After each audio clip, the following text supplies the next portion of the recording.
Welcome to Live, Work, Thrive. I'm Makayla Birmingham, Scary Mommy executive producer, and I will be the moderator for tonight's panel, which is called And Then They Turn 9. So if you're a parent of a child under 9, you might be watching thinking, what's the big deal about 9? At least they can tie their shoes and sleep through the night. Easy breezy.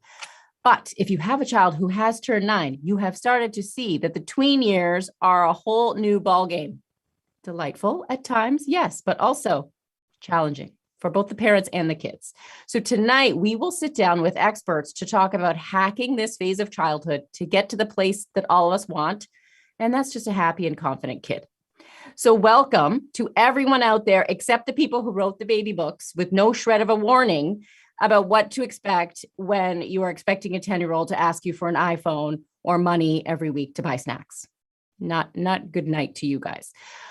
Specifically tonight, we will discuss the cognitive changes that happen during the tween years and what to be aware of, how to know when your tween is ready to travel independently, how to nurture good money habits that will set them up for success in adulthood, friendships, moods, and social media. Oh my, that's a big trifecta.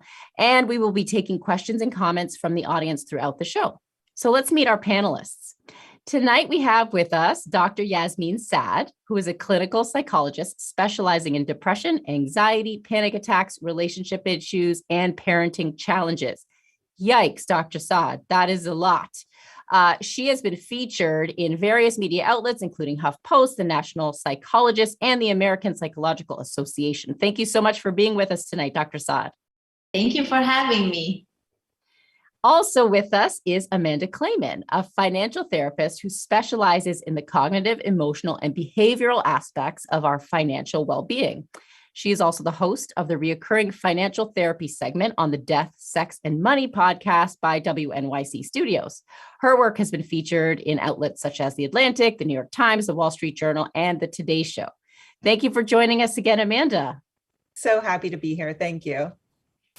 And later on in our show, we will hear from Thea Monnier, who is a licensed marriage and family therapist who has contributed to various online publications, including Black Girl in Ohm online publications. She is also a mother of 3 teenage girls. And also joining us will be Rachel Simmons, the author of the New York Times bestsellers Odd Girl Out, The Curse of the Good Girl, and Enough as She Is, How to Help Girls Move Beyond Impossible Standards of Success to Live Healthy, Happy, and Fulfilling Lives. She's also been an advisor to Oprah Winfrey and Sheryl Sandberg. So we have an amazing panel here of experts. Stick with us for all of their amazing advice. Before we get to that, we have some quick reminders for all of you out there watching. You can submit your questions in the comments wherever you're viewing the show, and we may feature your question later on. So make sure you stay with us. Also, join our mailing list so you don't miss out on any of our virtual events. Visit scarymommy.com/liveworkthrive to sign up and stay in touch. And I just want to mention, if you missed our last event and have a child now eligible for vaccination, you might have questions. We spoke with the president of the American Academy of Pediatrics. She's the queen bee on children. Okay. She gave us all the details, all the facts, debunked all the misinformation. So check out our library on Live, Work, Thrive to watch that episode and get up to speed, and all that information that you need to know about getting the vaccine for children under 12 is there for you. Let's get into tonight's topic. Okay, so Dr. Saad, cognitively, how does a child change as they come into their tween years? Talk to me about the frontal lobe and the armpits, and a lot of is happening in those areas. What's going on? Yes. So 3 main things are happening at that age. 1, they're really shifting from imaginary world to real world. They're not anymore interested in fantasy imagination. So that's 1. The second is they can hold broader concepts. So now they can talk about justice, fairness. They have a broader spectrum of concept. And the third one is they can really hold several concepts at once. They can think about far away, long ago. They have different concepts going together at the same time. So those are 3 major cognitive things that are happening for a child at that age. Okay, so it seems like a burst of growth and development in all of those areas. Amanda, knowing what's going on developmentally with the kids, how does that manifest in changes we might observe as parents in their behavior with respect to, say, decision making, desire for independence? Do they suddenly wake up one day and know exactly how to test their mother? Because I feel like this has happened to me. I feel like my children were born knowing how to test their mother, but it definitely does take a turn around this age. Children, their developmental imperative is to become fully independent adults. And so they do start wanting to explore, to do things themselves. And so your child who may have been very accommodating in lots of ways, or who maybe when you would give a direction, a child would accept that direction when they were a little bit younger. Suddenly they're going to push back. They're going to want to assert some independence. And sometimes it's not even because there's something that they want to do that differently. It's just they want to make a play for who gets to make that decision. You're speaking my language here with the pushing back. Goodness. Okay. So let's talk about as they start to get more independent and they're craving a little bit more responsibility. A lot of parents struggle with knowing when is it okay to leave the kids home alone for, a reasonable amount of time. Dr. Saad, how can parents recognize when they're ready for this milestone? So you want to take into account two people, the parents and the child. Because the child, let's say, might be ready, but you as a parent might not be ready. So let's start with you as a parent. You have to figure out what will make you comfortable. And sometimes that takes into account the child development. So for example, if you have an independent child who takes care of themselves, who cooks, who attend to things, know how to call 911, who's able to do things, you'll be more reassured. But if you have a child who's really very shy, very introvert, very needy, you're not going to feel comfortable. So it goes together, and you want to see who is your child. What does your child need? Are they at that phase? How do you feel about your child? And then what about you? Do you have worries? Do you have fears? What do you need to alleviate those fears? And you have to take care of both parties. So that is essential. That is a really good point. So on that note, I guess the evolution of staying home alone is traveling in the outside world, navigating, whether it's walking home from the bus stop on their own, taking the train to school, making short trips. Maybe they go to the corner store for you to buy something. This is a very exciting thing when you're able to, cut the cord a little bit and see them off, with supervision elements.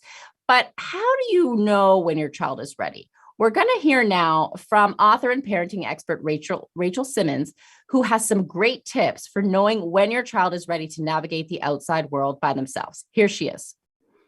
Hi, I'm Rachel Simmons. I'm an author, educator, and parenting expert. So how do we know our child might be ready to venture out independently into the world? I think the way that I look at it is that we want to be building their muscles. And the kind of muscles I'm talking about are the following. One, could your child independently talk to adults without you being there? And one way I've assessed this is if we've got takeout to pick up or something that needs to be picked up from a house, I will send my daughter in to get it. And if your child is completely unwilling to walk into a store without you and interact on your behalf, doesn't have to be extensive, right? It could just be giving their name and picking something up or taking something from a family friend. That's a sign that they might not be ready to be out in the world by themselves, because being out there means potentially needing help and needing to independently say what's wrong and ask for something that you need. So this is a muscle group that we can actually assess and cultivate in our kids in lots of different ways before they leave us. So that's one sign. Another sign is what kind of a problem solver is your child on their own. And that just means when things go wrong, if they always come to you and you always solve the problem for them, what's going to happen when you're not there and there's a problem? I may say to her, listen, I know you really want to be able to walk downtown with your friends. And so in order for me to feel comfortable with you doing that, I need you to show me that you can solve some problems on your own. The other way I know is like, if we've crossed the street several times, again, building that muscle together. And then when I think she's ready, I'll have her let us know when it's time to cross the street. So it's not me doing it anymore. It's gradual.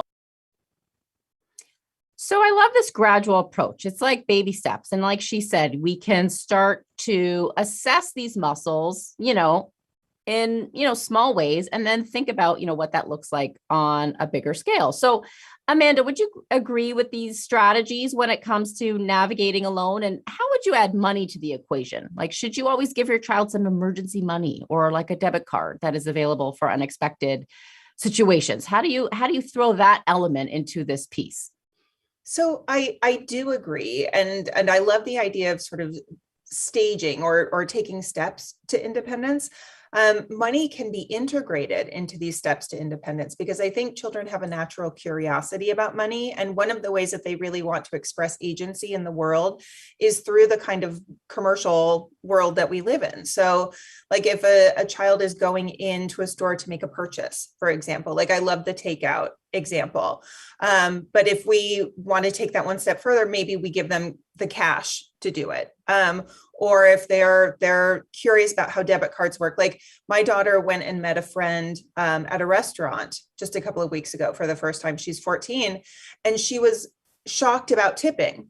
Like she's seen tipping, she knows what it is, but to find out that it's 20% on top of what you've already ordered was deeply shocking to her. So like, this is a great conversation about sort of the things that we spend money on and what these things cost, et cetera. So I encourage parents to just look for those opportunities for one to support the other. Like, what is the child interested? Is money playing a part? Are these sort of putting conversations in front of you where you can begin to build those steps toward independence? The tipping is a huge one. My goodness, my kids, I let them order Seamless, and Seamless and all these apps automatically puts like 20% or 25% tip. I was like, no. I was like, you need to look at that because you just added $20 to the bill before you pay for something. So then you have a conversation about what is tipping and how does that work? And is it the same in a restaurant as it is for delivery and all of those things? So I will add on a personal note. Greenlight is the sponsor of the show. I receive no credit for this, but I will say my kids have the Greenlight card and it's amazing. Okay. It links to your bank account. They can use it anywhere that accepts a MasterCard. And I get a text every time someone buys a muffin when they're supposed to be at the library. It's fantastic. It's a game changer for parents because if you're like me and you never carry cash, it makes it super easy because then you're not like doling out bills every morning and like scrounging for the tooth fairy money. You actually can say, oh, logically this week, I'm giving you X dollars to spend on, an agreed upon snack or whatever you decide as a family that is acceptable. And the kid has that independence to be able to go into a store. And even if it's just buying a muffin, they feel so empowered by, that little transaction. So Dr. Saad, I will say too, I just wanted to add, like, sure. Before we even get to that step, like my youngest, who is now a tween, she's 10 years old, really liked to put money in the meter when she was younger. Like there are all of these little things that get children acclimated to using money and thinking about how money fits into their world and thinking about the decisions that they want to make and the people they want to be when it comes to money. That is great. Yeah. All of those little opportunities. And also to understand, how much money goes in a parking meter versus how much a pair of shoes cost is like a concept that they have to learn in a tangible way, right? Because, the kids don't realize it's a big difference, especially when they want the shoes that cost $200. So Dr. Saad, what can we expect from our kids with respect to these teachable moments involving money? As parents, we have to guide them. Obviously, we want them to earn and spend and save and give and invest. And I'm just getting stressed thinking of that list of things. That's my job to make sure that you're doing properly. Where can we start? And, what is an example of a teachable moment where I'm guessing that they're not going to always get it right, the first time? Yes. So a few things. To go back a tiny bit to the discussion, you can start with gift cards as a credit card. That's huge because like that, you don't have to really invest in a credit card. So first, a gift card, that is a credit card that has a certain amount to teach them the value of things would be huge. But to answer your question right now is, what do you want to teach your kid with money? Because we all want to teach different things. Some people want to teach their children the value of money. Some people want to teach their children how to save with money. Some people want to teach their children how to be actually savvy on the street with money. So it's not so much about the money, but it's about being independent. So what do you want to teach? And based on that, you develop the plan. So if you want to teach a child how to save for money, so, we know the rule that you want to save a third of your paycheck, let's say. So why don't you teach your kid, if they have $10, if they put $1 in the piggy bank, maybe after 10 days, they get 25 cents, 50 cents. And then you show them how it accrues so that they know when they have $10 that putting $1 aside, they can get bonus money. And some children will be like, oh, wow, let me save $5 because then I make my money worth. And other kids will be like, okay, I'll just keep the $1. But at least you teach them the principles and they will understand that money can accrue if you leave it on the side. And that could be a good way if you want to teach that. Now, if you want to teach them to be savvy on the street with money, you have to, gradual exposure, as you said before, gradually put them out there with it, little amount of money at a time, see what they do and see how they can handle it. Gradual exposure. And then afterwards, you ask their reaction. So how was it? And you will hear everything. You'll hear like, oh my God, this is so expensive. I couldn't buy anything with $10. And then they start realizing. And so there's a lot of things you can teach. So ask yourself, what do you want to teach? And then there's many methods, and people can reach out and I can help with many methods, but that's a great tip. So Amanda, we have some questions coming in from the live audience, and someone out there would like to know, we've talked about small amounts and having this be a gradual process. What if your kid gets a large amount of money for a gift and they want to spend it all on something that you think is ridiculous? Should you let them? I think that really depends on the age that we're talking about. So parents should take age into consideration. They should take into consideration too, what are the responsibilities that this child has and sort of helping them think ahead. But the most important role that I think parents play in this kind of an experience is helping a child sort of hold enough space to observe their own reaction, because one of the things that happens when we receive a windfall is it's really exciting. Like our bodies and brains get really activated by the possibility here.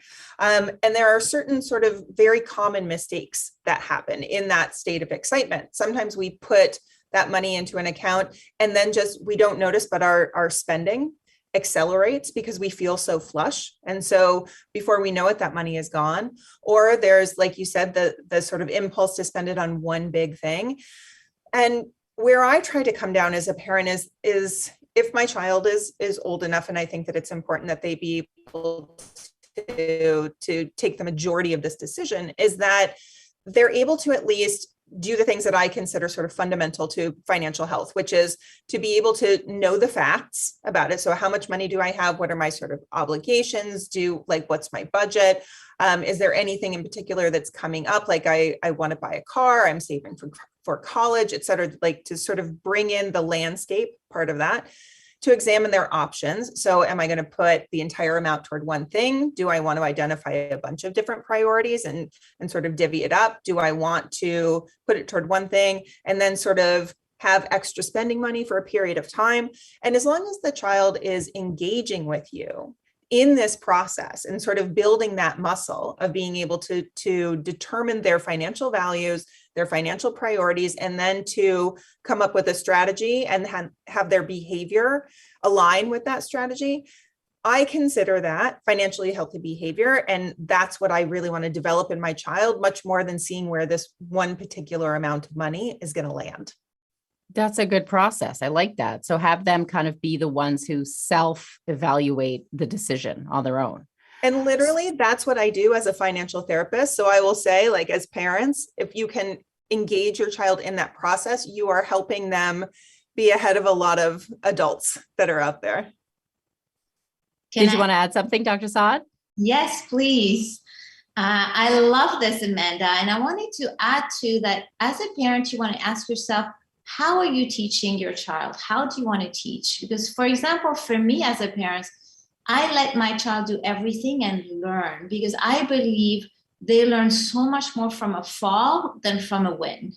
So, for example, I'll give her the money and I'll have her spend it all just to realize that it didn't last. And then she realizes it. And then I teach her, well, when you go to the store and you spend it on a game, that could last you for a week. But if you spend it on candy, it's going to be done very quickly. Other parents want to have that lesson before and want to educate. So you want to see who are you and how are you teaching. I believe in, like, it will have an impact. When she'll be disappointed that it didn't last, she'll make a different choice later, rather than teaching and preventing the fall, because the fall really triggers something in children. It's really important. And I think most parents want to protect, prevent, but I think, letting your child go the way they want, but afterwards you want to point to the consequences, good and bad, so that then afterwards they can make the next best decision. It's about the next best decision. The first decision is most of the time not the good one. Yes, I'm thinking about some fuzzy slippers that are for winter that have open toe that cost $100 right now. So this brings us to the green light moment, where we ask the scary mommy community whether or not they give their child an allowance. And if so, what do they spend it on? And the results were mixed. Here's what a few of you had to say. Betsy Has Cats says, if they get an allowance, how much is it? I'd like to start giving an allowance. I got allowance as a child, but I don't know what is appropriate. We live in an area in the Midwest with very low cost of living. GBZ73 says, no, they can earn money by doing extra things that I normally do. They have regular chores as they are members of the household. VA in the MA says, anything from the dollar store. LOL. It makes her feel like a millionaire. Same girl, same. I can tear up a dollar store like nobody's business. Mama Rotzi 2 times says games and snacks at Target. And I will say overall, snacks was the number one purchase with the allowance. So Amanda, I'm curious, it seems to be kind of, varying viewpoints on the allowance versus doing the household chores as a functioning member of the family. How do you think about allowance and spending money, and what are some things that parents can think about when they decide to offer that to their kids? How we teach our children about money, and that includes allowance and chores and responsibilities, is very much part of our family culture. And I think it's helpful to think about it in terms of family culture, because that helps us see that family cultures can be different from family to family. So one way to consider this is that most families are trying to use these opportunities to teach their children lessons that they think will be useful to them as adults. So you might think it's really useful for your children to have the understanding that there are certain rules about money. And if you know these rules, then your money will work well for you. You might think that it's important to consider money's growth potential and how we use money to make more money. And I've met a lot of different parents who do this a lot of different ways. And I think most of us are kind of confused. Is there a right way? And I would encourage parents to really think about what's important in their family, to think about the thing that they were maybe missing when they were younger, because sometimes we tend to sort of overcorrect for that with our children. But also to understand that you can try a lot of different things. And I think that that's actually a really healthy thing to model. Like I'm telling on myself here as a person who's supposed to know all the answers, right? But we have tried cash allowance. We have tried, we're going to bucket this money for you. We have tried, this is just going to accrue in bank of mom, and then we'll determine what to do with it. None of these things was sort of the perfect solution, and definitely none was the perfect solution for both of the children. But I think what we're sort of modeling with this is that it's always okay to look for other options, to experiment, to discuss, to see what's working, to be flexible, and to really determine for ourselves sort of like, What are the things that I can learn about this? What can I know? How are other people doing it? And to give yourself room to experiment and learn. Learning is not just for children. We think of kids having the space to do trial and error, but as a parent, I've made a lot of mistakes. And I've really tried to show my children that there's no shame in that. The fact is, I take this as a responsibility. So I keep coming back to it and trying to learn. And that's something that I hope they get from me. I think that's such a great point, especially with the financial piece, because you have to think about your lifestyle. You're busy, you're working. I mean, it's hard to keep track of how much the allowance is owed and when is it paid, and did they actually do the thing that they were supposed to do. To have to remind them 17 times to take out the recycling, I'm going to deduct $1 every time I have to remind. But then you have to do math, and it's a whole thing. Oh, and my husband's love language is giving money. So like every time he's with the children, like every time my 14-year-old leaves the house, that's when he feels the most like a dad, that he's like, is your phone charged? And do you have money? And if she doesn't, it doesn't matter what's in bank of mom, he's going to send her out the door with the 20. So like, you also have to make sure if you're in a 2-parent situation that your co-parent is on board with the plan. And that's the topic of our next episode, the Gottman method, how to make your relationships work. If you've maybe in a difference of opinion, check us out next week.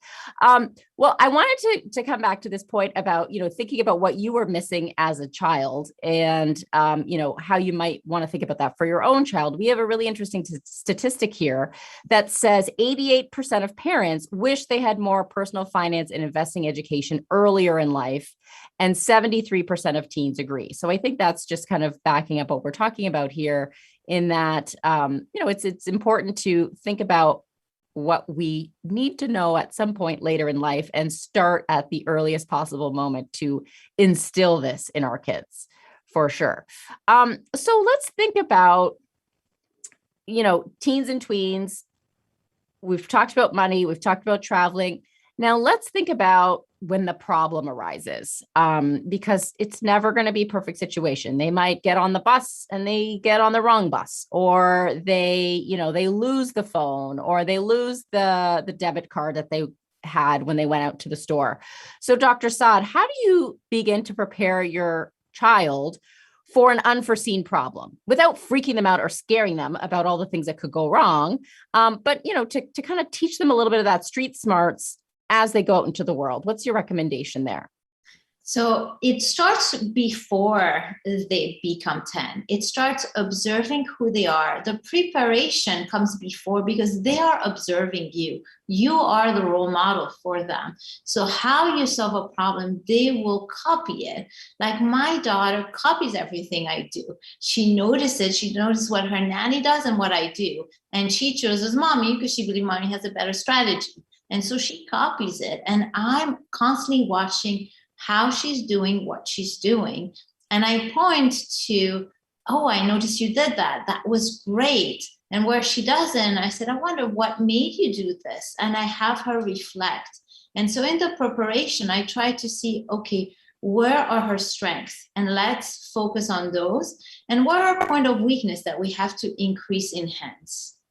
So, for example, when she was, younger, a kid, told her, oh, I know you have a piggy bank and you have money. Why don't you give it to me? And Layla, my daughter, was like, sure.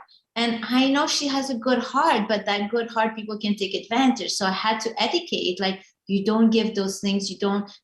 I had to prepare her given who she is. So the preparation is about who is your child? What are their strengths?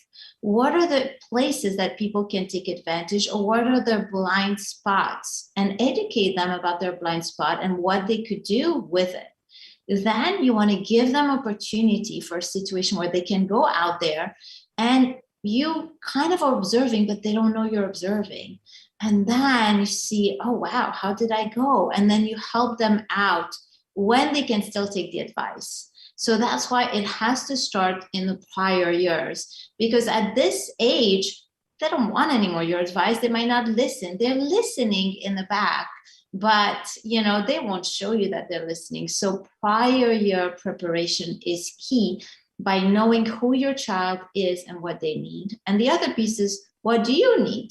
Who are you? Maybe you're a very anxious mother And maybe your child is totally independent and good. So what do you need? And saying to your child, I know you're good. I know you're fine, but I'm not ready for this. And I need your help to make me ready for it. So please allow me to watch you as you're going to school. I'll step away, but I need to watch. It's for me. I know your mama is crazy, but that's me. And they'll be like, oh yeah, mama is so crazy.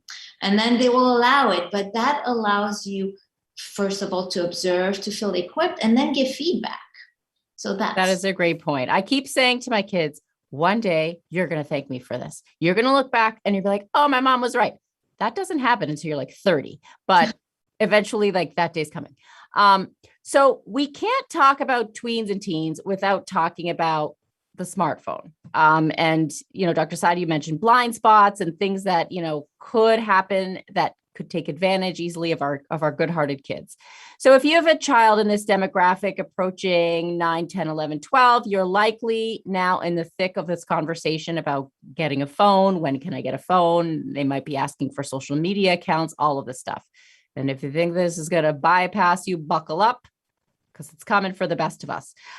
So for some context, let's take a look at this statistic on smartphone ownership.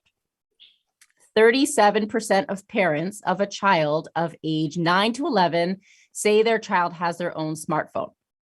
And this is a study from 2020. So we could only infer with the pandemic element and all of the online learning and things that have happened, this number is probably even higher.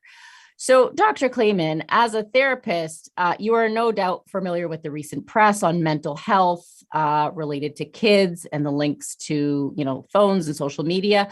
What is one thing you would want to say to a parent who's considering this milestone in getting their kid a smartphone or a social media account?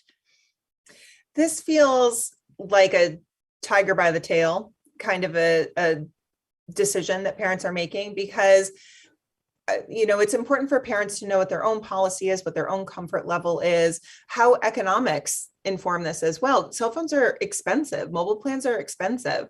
So there can be a number of concrete factors and personal factors.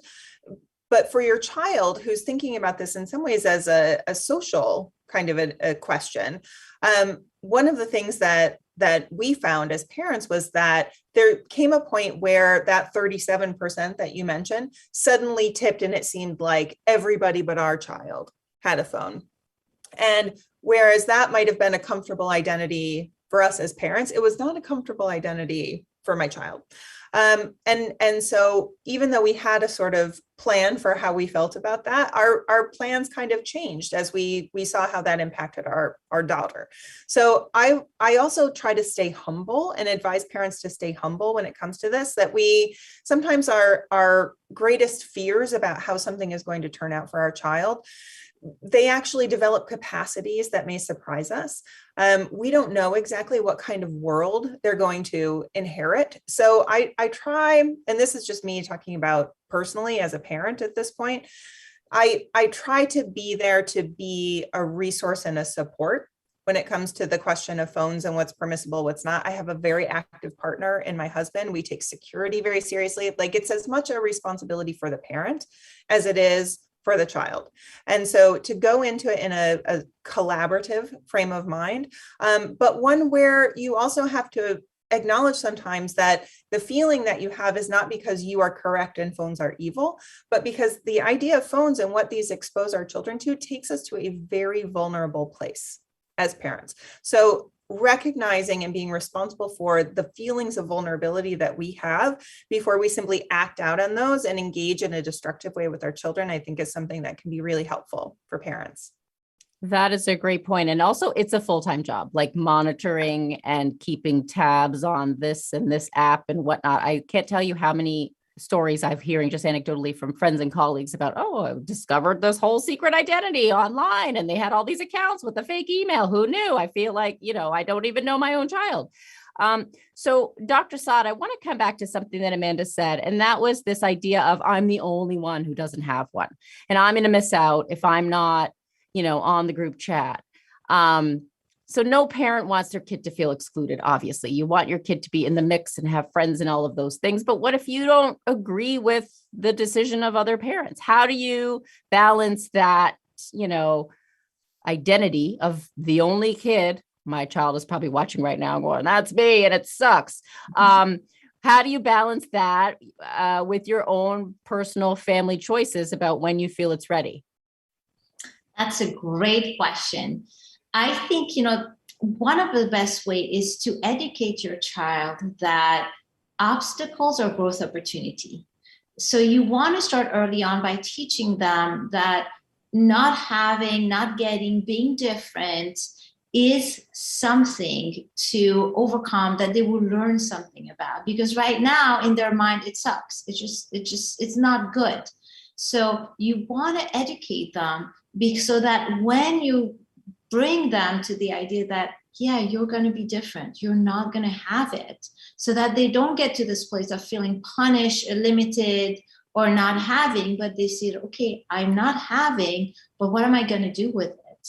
And so the conversation with the child is like, I'm going to challenge you to be different, to be original, to see like, what are you going to do with your time without a phone? I challenge you to see, because you're going to get a phone one day, you're going to have it. So I want you to figure out, how can you manage your time without a phone? I'd be very curious. Who are you? How can you become? You make them interested. You make it a challenge. You make it a growth, a game. They still won't be so interested, but they will work at that game. And eventually, later down the line, they could thank you, but make it something engaging for them. The other part that you can do, that I do, like since early on, I point to my daughter the impact on her. Like, for example, she's on the phone and she comes to me, Mom, can you buy me this? And I look at it and said, oh, that was an ad. You see how good they are? They got you. You see those ads? Now you want to buy it, right? You're hungry. You love it, right? That's what happens. And I show it to her. Then when she looks on the phone for too long, I show her how the white in her eyes become red. And I look at her and I point to that. Then I tell her, when I cannot stop her from watching the phone, I tell her, you see, it's firing to your brain. You don't see what it's doing, but it's firing a lot of images and your brain is so excited right now that nothing else is so exciting. I'm like, right? She says, yeah. I said, that's the power of phone. And now when I tell her we have to stop, and she says, I know, it's so addictive. I hate it. It's so addictive. And she tells me she knows it's addictive. So they need help and they need education. We have to show them what phone do, the good and the bad, and they have to become aware. And so those will be the main pieces, but that comes a bit earlier on so that when they're in this age, they can understand a bit what you're doing. That makes a lot of sense. And I think you touched on something there with the moods. Sometimes you see a drastic change in the mood of your child after they've been looking at a screen for a period of time. Once it shuts off, they're either irritable or they're mad that you took it away, or, they can't live without it. It's the end of the world. Oh, Mom, I just need to check something is like the number one phrase. I just checking something. I'm like, you don't need to check something at 7:00 in the morning. Okay. You're fine.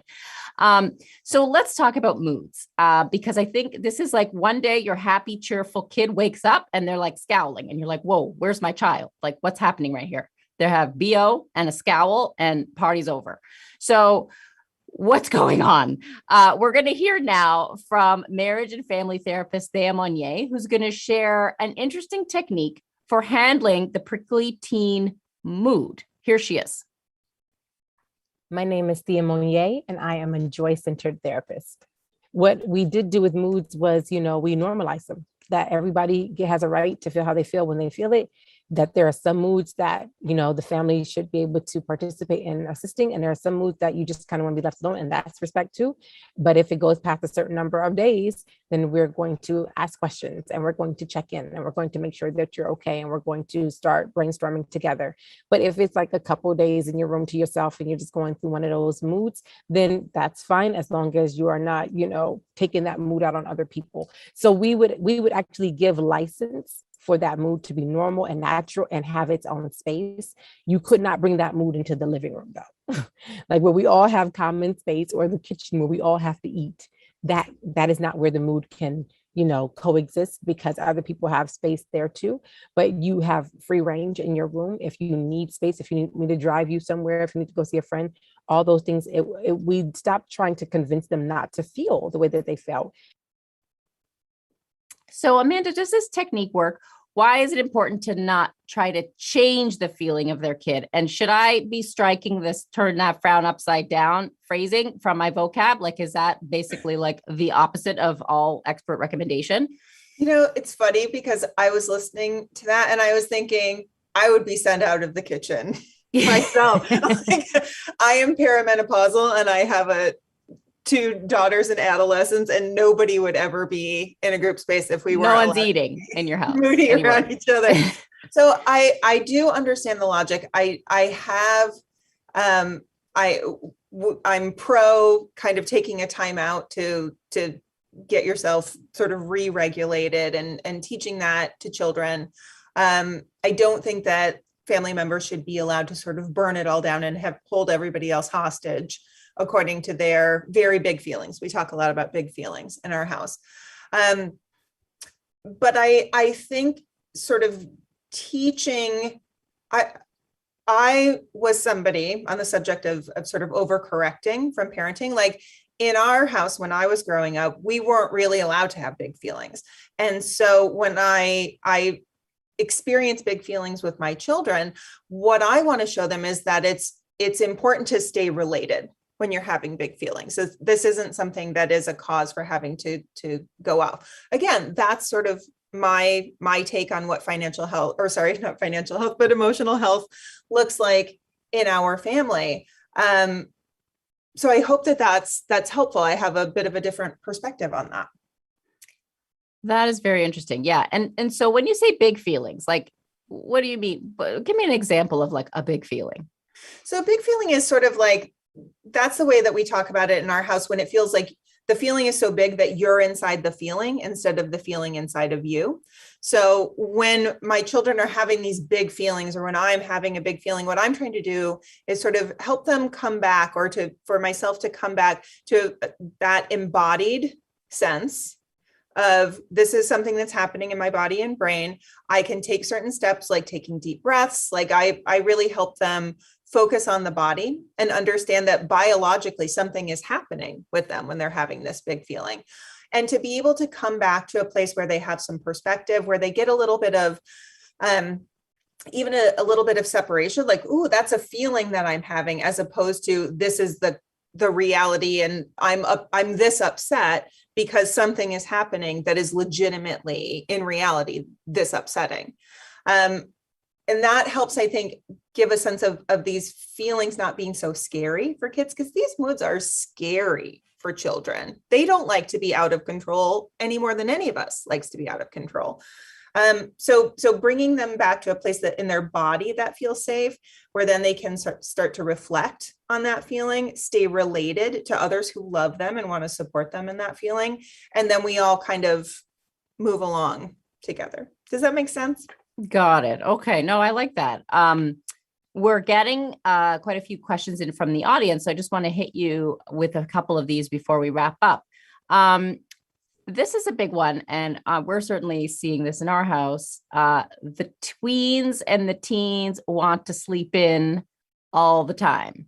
So the one who used to wake up with the sun is now like, oh my God, it's 10 o'clock. It's so early. I can't get up on the Saturday morning. So Dr. Saad, is there like, I keep saying to my husband, like they're growing, or, like there's things going on, right? At this phase that it's normal that they're always tired, or, what's the doctor's perspective on the sleeping in business? Is this healthy, or should we scrap it? Get them out there raking the leaves. So it's both sides. So the idea is, if they need to sleep, if they have a hard time, that they need to sleep. The body is talking. You want to respect what the body is saying. At the same time, it's a sign that they need more sleep. So we want to get to the root cause. Why do they need more sleep? Are they having trouble digesting? Are they digesting too much emotions, thoughts? Like some kids have a lot of thinking that is so tiring that then they need to sleep. So yes, have them sleep, but let's figure out how can we address the thinking and the thoughts. So you want to get to the root cause of the sleeping. Sometimes it's just bad sleeping habits. Sometimes they stay up until crazy hours and then they're tired. So it's all about figuring out what is the root cause. So first level, let their body heal itself the way it needs to heal itself. But let's figure out the root cause of what it needs to be healed and let's address that, because that's what needs to be addressed. Got it. Okay. So my child, who is like literally looks like a stone statue, I'm like, wake up. And they're like, not even flinching. It's the body healing. I got to remember that in my head. Okay. So Amanda, someone else is asking, any book recommendations my daughter can read by herself and or with parents about puberty, sex, etc.? Gosh, no, I'm sorry. I would throw that one to Dr. Saad because I love the American Girl series on the topic, but that's sort of my only recommendation that I can think of off the top of my head. Dr. Saad, do you have a recommendation of any books for girls? For what? I didn't understand the question. Books for girls to learn about puberty and sex. There's many out there. I think for me, it goes back to who is your child and what do they like? Do they like books that are more with graphics? Because there are a lot of books that explain to you in graphics. Other books are more about indirect through stories. They teach it to you. So for me, my recommendations are always tailored because I believe it has to hit right for the particular child. So the question is more, who is your child? How do they learn? How do they like it? And then I can give recommendation. So that will be the idea. So you want to think about what would hit home for them. What format would they best be suited for? That's a good way to look at it. Okay, so Amanda, how about this one from our audience? What if you have an overly confident tween? How do you teach them to take more caution without being an overly protective parent? Like, I got it, mom, I got it. Like my daughter. And then I come home and it's like, yeah, you burnt yourself on the I got it, taking your dinner out of the oven because you don't got it and you don't got oven mitts on your hands. So how do you teach them this without hopefully scalding the poor child? That to me suggests a real difference in well, two things. Number one is learning style. Your child might just be an experiential learner. And so what they are expressing that reads as confidence is just a desire to sort of jump into it and learn as they go. Some of that is, I think, developmentally just about lowered inhibitions and increased risk taking, which can seem insane to parents.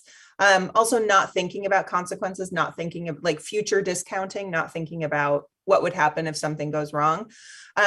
Teens, the way that they think, it is so perplexing to those of us with fully developed frontal lobes. So first of all, think of your child as sort of a different creature in that way. But also look at what you are labeling as confidence, or the sort of results that can come from that. Like, let's say your child does get burned. As Dr. Saad was saying earlier, that might be the best way for your child to learn how to do something perhaps more carefully, more than you warning them about getting burned. If they get burned one time, now they've learned that and really locked it in as something that is relevant to them, and not just what goes into oftentimes the whole pile of things that their parents are lecturing them about and warning them about. And this, they can sort of take that and really integrate it themselves. Okay, that's good advice. So, Dr. Saad, here's another one for you. Okay, you ready? This is an intense one. I just busted my tween talking to people online. Do I immediately have him delete the app and take his phone, or do I explain the dangers and let him continue to use the phone? Where do you draw the line between independence and safety, especially when they are shy and this is an outlet? Safety always comes first. Of course, you have to have your child be safe. Now, the question is, how are you going to get your child to be safe is the question. So you want to analyze what is going on. Is your teen like not aware enough of dangers? Is it naivety? Is it that, or is it that they're too experimentative? Like, what is the issue here? What is it? There's always an imbalance. Where is the imbalance? And you have to speak to that imbalance with your child. So you have, first it comes with a diagnosis, basically. Like you have to analyze, okay, how come my teen is doing this? Do they not know the dangers, or do they not care? Or do they want to show how independent they are at the risk of themselves? What is going on? And then you have to speak to that going on. And you want to, for example, if it is that they want to be so independent, but they're being careless or don't want to pay attention to certain danger, you want to validate the independence. You want to say something like, I love how you want to be independent. And you can compare to yourself or not, but you can say something like, at your age, I was not really independent and I'm so in awe of you. But, with independence, you still need to have awareness and the danger, and you can talk. So you want to validate who they are, but you also want to help them tweak it a little bit. And the tweaking is essential, awareness. And given where you are right now, I'm a bit worried because I see you doing this, this, and that. So as a mom, where I'm standing right now is I want to have a bit of control. So I'm going to check until I see that you have this awareness, because I want to make sure your independence is a safe one. And so I'm going to intervene as a measure to help them become more balanced in their independence. So I'm not going to go, oh my God, danger, danger, but I'm more going to go, this is my attempt to get you where you want to go, but in a safe way. And hopefully your child will, deep inside, they know who they are and they know you're right. So hopefully they won't give you too much grievances, but if they do, you have to do what is best and to make them safe. So I'm going to ask you a follow-up on that one, Amanda. So want to validate, want to make sure they're safe, want to give them the teachable moments, but when they lie to my face, there's going to be some consequences. So Amanda, and I'm saying this because I literally this week have had 2 or 3 mom friends who's like, my kid lied blatantly to my face. How do you balance that? Like, okay, here's a consequence for, you not following the rules of our family, with if there's something that happens down the road, you want your kid to come and tell you without fear of getting in trouble, or, I got to keep this for my parents because I'm, they're going to be so disappointed in me. How do you make sure that your kid knows, like, I'm not a pushover, but I'm your number one fan and you can always come to me when there's something that, doesn't feel right? I think one of the ways that parents can really help themselves and help their teen is by understanding what's personal and what's really acting out certain roles. And what I mean by that is kids are most likely, I don't mean to break anybody's heart here, but kids are probably going to lie to you because they're testing limits and because their job right now is to kind of find out where those boundaries are. And they're also sort of in a position which they weren't in as a child, where they control their own reality a lot more than, say, a 6-year-old who has a lot of oversight and a lot of control in their lives. So understand that some of the lying, it's not your child necessarily exhibiting a bad character that's going to haunt them for the rest of their lives. It's not that they don't respect you, again, necessarily. There's just there's a certain, on a certain level, what's happening is that they are a child whose job, or a teen whose job, is to push boundaries, and your job as a parent to establish safety for them. So I think that it's good to have consequences, and good for children to learn that the world in many ways is a reliable place where if something happens and you've said that there will be a follow through for that you then follow through, because it can be much more upsetting and destabilizing and scary for a kid if they don't experience you as a reliable caregiver. So that's number one. Number two, on that trust side and wanting your child to be able to reach out to you, even if it's something that they could get in trouble for, is keeping that personal connection with your kid. And that's where I think it's helpful to kind of have the developmental piece happening over here and go, but you and I are still cool. Like, I'm going to be the parent, you're going to be the kid. We're going to kind of find ourselves in those situations from time to time. But at the end of the day, I would break through a brick wall. If you were in danger, I will come get you anywhere. Like, if your child knows that you personally have that level of commitment to them and that they're not going to be rejected, they're not going to be shamed for any sort of mistake that they made. That's how I think that you walk the line as a parent between those two positions which can feel diametrically opposed. Can I add something to that? Sure. Yeah. I think what's really important is also the tone with which you're talking, because you can be infuriating and that will push your child to not talk to you more about it. So as Amanda said, I mean, it's really important that you do not take it personal. It's not about you being a pushover at all. It's about that desire that they had was so powerful that they wanted it so badly that they're willing to break some moral value. And showing them that would be very important in their communication. Wow, you wanted this so badly that you were willing to lie to me? Wow, see power of desire. What's your desire? Because look at that. Now you're in trouble because you follow that desire. You teach them what life lessons instead of making it, you broke a rule, you broke a value, you disrespected me. Instead of making it into personal, make it just about their own dynamic and how far they went, and have them observe on it and be aware about it. They will be like, wow, I did this, and then the next question is, okay, what can we do next? Because, you don't want to follow your desire to the point that you do that, because that's the beginning. You did that. It can go way further. And so let's think and let's talk. Yes, that I think this is the key to not make it personal, because when the lie into your face right here is personal, you know what I'm saying? And I'm going to work on this. Thank you. This is good advice. We are almost out of time, but I want to let you know, speaking of personal, next live event will be December 7th. And the topic is the Gottman method. These are the people who can literally predict if you're going to stay married or get divorced just by hearing your arguments. So all about making your relationship work.